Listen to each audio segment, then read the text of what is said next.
welcome back to Inktober. Today is day 20. We're almost there. Well, not quite, but we're 2/3 of the way there-ish. And today's prompt is Helen, and I tried to sort of replicate the style that I did in the Hero one because that had done so well, and I thought it would be worth trying that again. And stick around to the end because I'm going to show you the whole wall of Inktober that I've got here so far, all 20 days. I've put them all up so I can have a sort of progress chart. So I'll show you that at the end of the video, and enjoy the time lapse. Helen's story is inextricably linked to the Trojan War, and she is basically the cause of the Trojan War, at least in many accounts, although I would argue that it was not her fault. But all this starts before Helen even gets involved, and it starts with King Priam and Queen Hecuba of Troy having a child, and there being a prophecy about this child that he would be the downfall of Troy. And in those days, when a child wasn't wanted, they were left out. They were exposed to the elements and left to die. And so that's what Queen Hecuba and King Priam decide to do. They leave Paris with a shepherd and ask him to deal to the matter. And the shepherd is soft of heart and decides to instead keep the boy.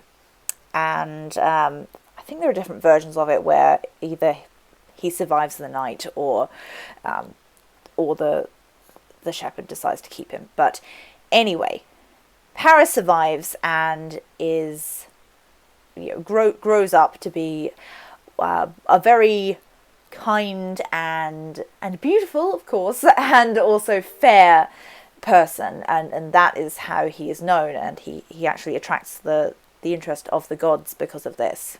And meanwhile, on Mount Olympus, the god of discord decides to shake things up a bit. So she brings a golden apple to Olympus and says that this apple will be given to whoever is the fairest of them all. And of course, there's a bit of a fighting match over this, and all the goddesses think that they are the fairest.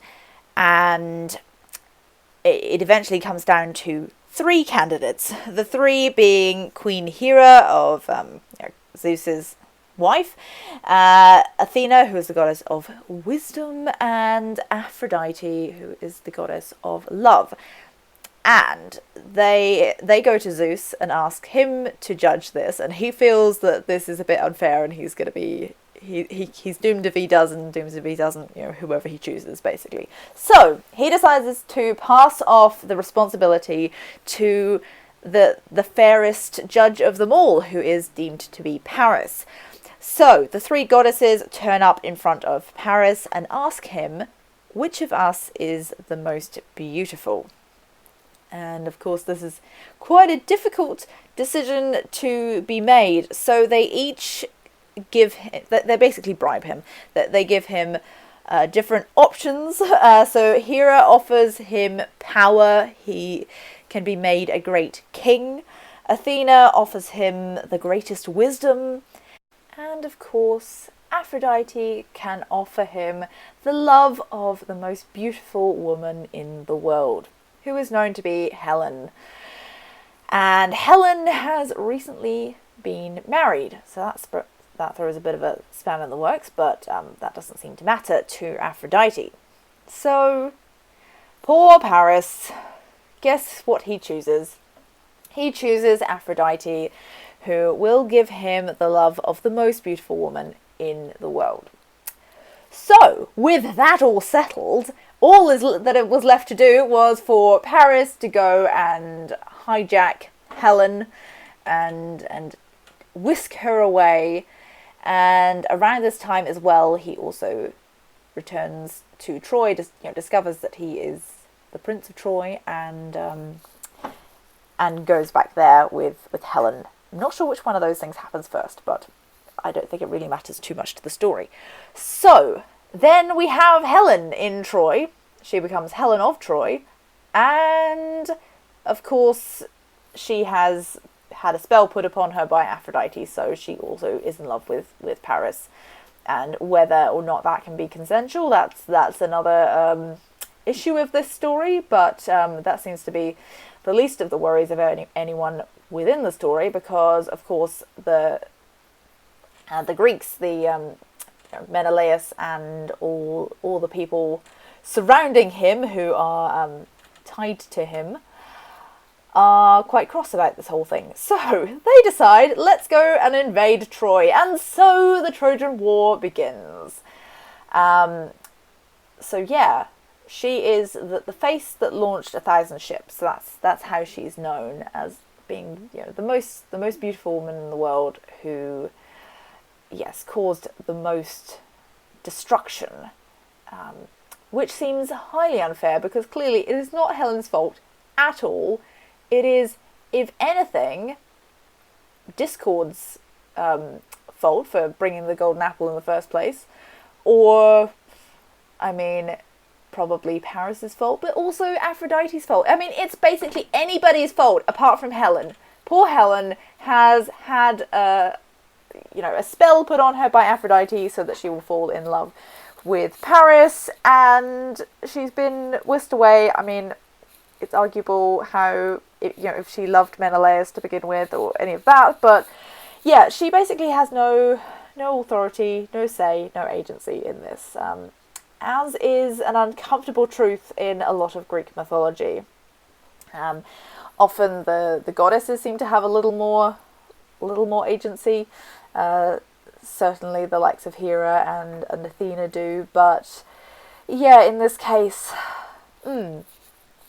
mortal women get the worst of it. Unfortunately, my camera cut out shortly after this, so I don't get all of those details in, but as you can probably see, I'm using a similar technique here to what I did with the Hera illustration. That seemed to go down very well. Everyone seemed to love it with all the details, so I decided to do a very similar thing here. Different colours, obviously, and it's not, there's the pink in there, whereas the other one just has the black and the white and copper, and in this case it's gold. But yeah, I'm pretty pleased with how it's turned out. If I did it again, I think her mouth is a little bit too sort of pouty looking, but not pouty, I don't know, the shape of the lips isn't quite right. But apart from that, I'm very pleased with this. Love the kind of pattern effect that it's created, and yeah, pretty pleased. So that was Helen. As promised, here is the wall so far. All 20 things. Oh goodness, this has been an awful lot of work, but I love being able to see them all up here like this, because it's sort of like a progress chart. I can see how far I've got, how much further I've got to get down to the floor, and it just seems like a really big body of work, because sometimes you sort of get so into one piece that you forget about how far you've come. So I think this is quite important to look at what has happened, and sort of how far I think I've come from those first few, especially those first 5, which I must say I wasn't super happy with all of them at the time, to what I'm doing now, which I think has really progressed. I've been able to evaluate what's working and what wasn't, and turn it into something that I like better. So that's up to day 20. We've got 11 more of these to go. I'm gonna need to sleep for about a week, I think, when this finishes. But I am enjoying the process, and I'm really pleased to see how it's progressing.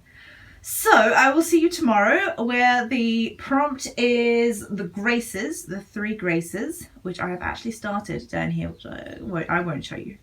You can see it tomorrow because it's not finished yet. But yeah, I will love you and leave you, and see you tomorrow for day 21. Bye.